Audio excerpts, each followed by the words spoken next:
നമുക്ക് goods receive not എങ്ങനെ അടിക്കുന്നത്? ഗുഡ്സ് റിസീവ് നോട്ട്, അതായത് ഗുഡ്സ് റിസീവ് നോട്ട് എന്ന് പറഞ്ഞാൽ നമ്മളൊരു പർച്ചേസ് ഓർഡർ കൊടുത്തു, നമുക്കൊരു സാധനം ഓർഡർ ചെയ്തു നമ്മൾ, ആ സാധനം നമുക്ക് വന്നു, അത് നമ്മൾ goods receive note, goods warehouse in എന്നൊരു ഓപ്ഷൻ ഗുഡ്സ് റിസീവ് നോട്ട് അടിച്ചാൽ മാത്രമേ നമ്മൾ ഇൻവെന്ററിയിലേക്ക് വരുള്ളൂ. ഉദാഹരണത്തിന് ഞാനിവിടെ ഇൻവെന്ററി എടുത്ത് കാണിക്കാം. ഇൻവെന്ററി റിപ്പോർട്ടിൽ എടുത്ത് നോക്കാം. ഇൻവെന്ററി സ്റ്റോക്ക് റിപ്പോർട്ടിൽ പോയി കഴിഞ്ഞാൽ ഇവിടെ HP laptop 14 inch unit cost ഒന്നും കാണിച്ചിട്ടില്ല, 0. അങ്ങനെ ഒരു ഐറ്റം ഞാൻ ക്രിയേറ്റ് ചെയ്ത് വെച്ചിട്ടുണ്ട്. ഓക്കെ, ഇത് നമ്മളത് ഒരു പർച്ചേസ് ചെയ്യാനുള്ള ഉദ്ദേശത്തിൽ നമ്മൾ നോക്കണം.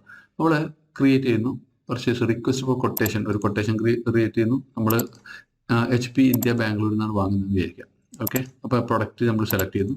ഇത് നമ്മൾ കൊട്ടേഷൻ കൊടുക്കുകയാണ് സാധനത്തിന്, അതായത് ക്വാണ്ടിറ്റി നമ്മളൊരു 10 ക്വാണ്ടിറ്റി വാങ്ങുന്നു.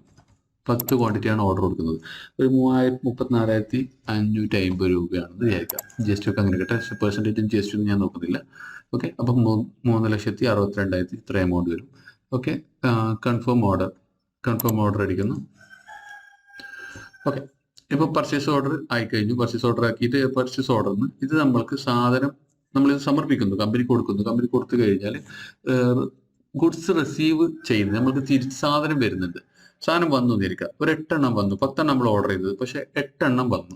ഇവിടെ 10 എണ്ണം ഓർഡർ ചെയ്തിട്ടുണ്ട്, 8 എണ്ണം വന്നു. ഇവിടെ ഒരു സംഭവമുണ്ട്, അതായത് പർച്ചേസ് ഓർഡർ ഇത് വീണ്ടും വരുന്നുണ്ടെങ്കിൽ പർച്ചേസ് റിക്വസ്റ്റ് ഫോർ കൊട്ടേഷനിൽ നമ്മൾ ഏതാണ് കൊടുത്തത്.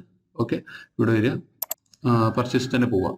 പർച്ചേസ് പോവുക, ഇവന്റ് വരും. ഇതിൽ ഏതാണ്? HP ബാംഗ്ലൂർ, ഇതാണ് എമൗണ്ട് ഇവിടെ കാണിക്കുന്നുണ്ട്. ഇത് ക്ലിക്ക് ചെയ്യാം. ഓക്കെ, ഇവിടെയാണ് request for receive products. Okay, receive products, ഈ റിസീവ് പ്രൊഡക്ട്സ് ക്ലിക്ക്, ഇതാണ് goods receive note, warehouse in. Okay, ഇവിടെ HP ലാപ്ടോപ്പ് 10 നടിച്ചിട്ടുണ്ട്, ഇവിടെ 0 ആണ്, എത്ര കിട്ടി എന്നാണ്. ഇവിടെ നമുക്ക് 10 ആണെങ്കിൽ നമുക്ക് വാലിഡേറ്റ് ചെയ്യുമ്പോൾ കമ്പനി ചോദിക്കും, അങ്ങനെ പ്രൊസീഡ് ചെയ്യാം, നെക്സ്റ്റ് അടിക്കാം. അത് വേണ്ട, 8 ആയതുകൊണ്ട് നമ്മളവിടെ 8 അടിക്കുന്നു. ഓക്കെ, 8 അടിക്കുന്നു. ഇനി വാലിഡേറ്റ് അടിക്കണം. ഓക്കെ, വാലിഡേറ്റ് അടിച്ചു. ക്രിയേറ്റ് ബാക്ക് ഓർഡർ, നോ, അതായത് you have processed less products than the initial demand. അപ്പോൾ ബാക്ക് ഓർഡർ ഇവിടെ എഴുതിയിട്ടുണ്ട്, create a back order if you expect to process the remaining products later.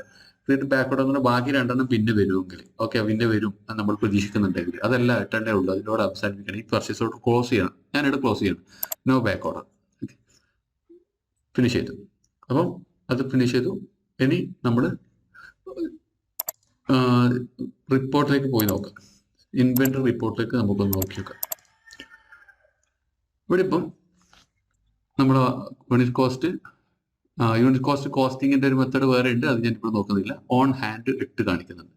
Okay, 8 കാണിക്കുന്നത്, free to use 8. Okay, free to use 8, അതായത് 8 ഉണ്ട്, ഈ free to use 8 ഉണ്ട്. Okay, ഇനി നമ്മൾ ഇപ്പം ഗുഡ്സ് റിസീവ് നോട്ട് അടിച്ചു. ഇനിയാണ് നമ്മൾ പർച്ചേസ് ഓർഡറിൽ പോയിട്ട് പർച്ചേസ് ഓർഡർ എൻട്രി ചെയ്ത് നമ്മൾ ആകെ ഇത് മാത്രം എൻട്രി ചെയ്തിട്ടുള്ളൂ, ഗുഡ്സ് റിസീവ് നോട്ട് മാത്രം. അതായത് നമ്മൾ ക്രിയേറ്റ് ബില്ല് അടിച്ചിട്ടില്ല, അതായത് പർച്ചേസ് ഇൻവോയ്സ് അടിച്ചിട്ടില്ല. അത് വീണ്ടും പോയിട്ട് നമ്മൾ ഇനിയാണ് ക്രിയേറ്റ് ബില്ല് അടിക്കുന്നത്. ബില്ല് എന്ന് പറഞ്ഞാൽ പർച്ചേസ് ഇൻവോയ്സ് എൻട്രി അടിക്കുന്നത്. ഓക്കെ, ഇവിടെ ഇപ്പം ആ എമൗണ്ട് വെച്ച് വന്നു. ഇനി നമ്മൾ 8 എണ്ണേ വന്നിട്ടുള്ളൂ, അതുകൊണ്ടാണ് 3 ലക്ഷത്തി സംതിങ്ങിൻ്റെ എമൗണ്ട് മാറി. ഓക്കെ, കൺഫേം അടിക്കുന്നു. കൺഫേം ബിൽ നമ്പർ, അതായത് നമ്മൾ അടിക്കേണ്ട എന്താണ്? അൺരജിസ്റ്റേർഡ് ബിസിനസ് ഇതൊക്കെ ആക്കി, അതായത് GSTന്റെ കാര്യങ്ങളാണ് ചോദിക്കുന്നത്. അതൊക്കെ ജസ്റ്റ് പൊസിഷൻ, ബിൽ ഡേറ്റ്, അതായത് ഈ നമ്മൾക്ക് കിട്ടുന്ന ഇൻവോയ്സിന്റെ ഒരു ഡേറ്റ്, അതാണ് അതിൽ ഉദ്ദേശിക്കുന്നത്. ഓക്കെ, ഇന്ന് തന്നെ കൊടുക്കുന്നത്. ഓക്കെ, അക്കൗണ്ടിങ് ഡേറ്റ് അതൊക്കെ ഉണ്ട്. ബാക്കി കാര്യങ്ങളൊക്കെ കൃത്യമായിട്ട് നോക്കുക. സ്റ്റേറ്റ് മിസ്സിംഗ്, ഇത് ഞാൻ ഇപ്പം ട്രയൽ വേർഷൻ ഉണ്ടാക്കിയതാണ്, അതുകൊണ്ട് അതിൽ സ്റ്റേറ്റ് ഒന്നും കൊടുത്തിട്ടില്ല. അങ്ങനെ ആകുമ്പോൾ മാത്രമേ പ്രോസസ് ആവുള്ളൂ. അത് കമ്പനി ഇൻഫർമേഷനിലാണ്, ഞാനത് ചെയ്തിട്ട് വരുന്നുണ്ട്.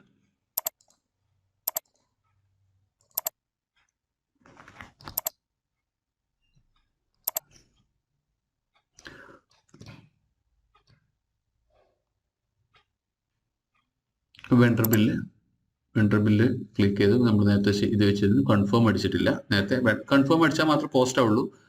സിസ്റ്റത്തിൽ പോസ്റ്റ് ആയിട്ട് അൺപോസ്റ്റ് ആയിരിക്കും. ഇത് കൺഫേം അടിച്ചു, പോസ്റ്റായി ഇപ്പം പോസ്റ്റായി. ഓക്കെ, ഇനി നമ്മൾക്ക് ഒന്നും കൂടി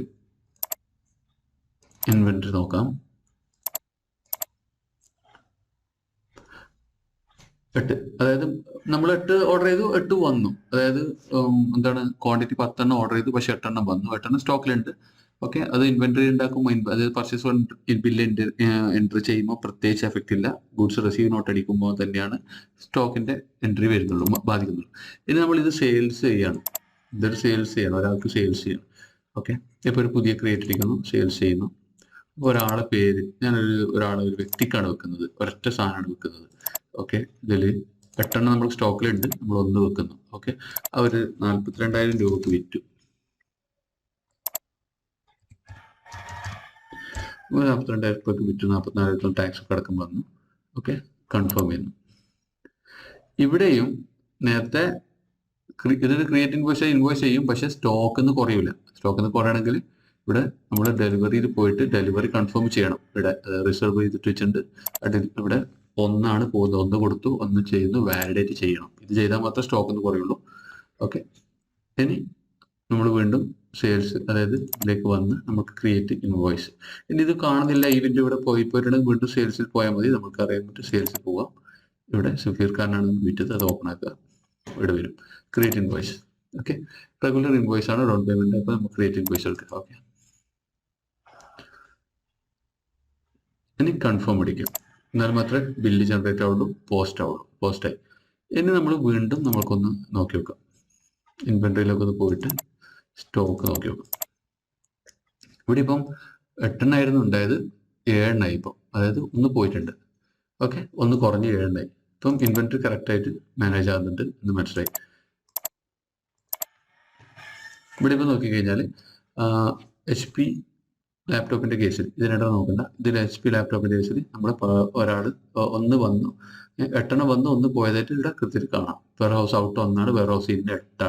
ഓക്കെ, അതിന്റെ ഹിസ്റ്ററി, അതിന്റെ മൂവ്മെന്റ് ആണ്. പിന്നെ കസ്റ്റമൈസ്ഡ് ആയിട്ടുള്ള റിപ്പോർട്ടുകൾ പലതുണ്ടെങ്കിൽ നമുക്ക് അത്തരത്തിൽ എടുക്കാം. ഇപ്പോൾ ഇവിടെ റിപ്പോർട്ട് ഞാൻ ഇത് ഇത്ര മാത്രമേ ഉള്ളൂ, കസ്റ്റമൈസ് ചെയ്ത റിപ്പോർട്ടുകൾ ഇല്ല. ഇതാണ് വെയർ ഹൗസ് ഇൻ.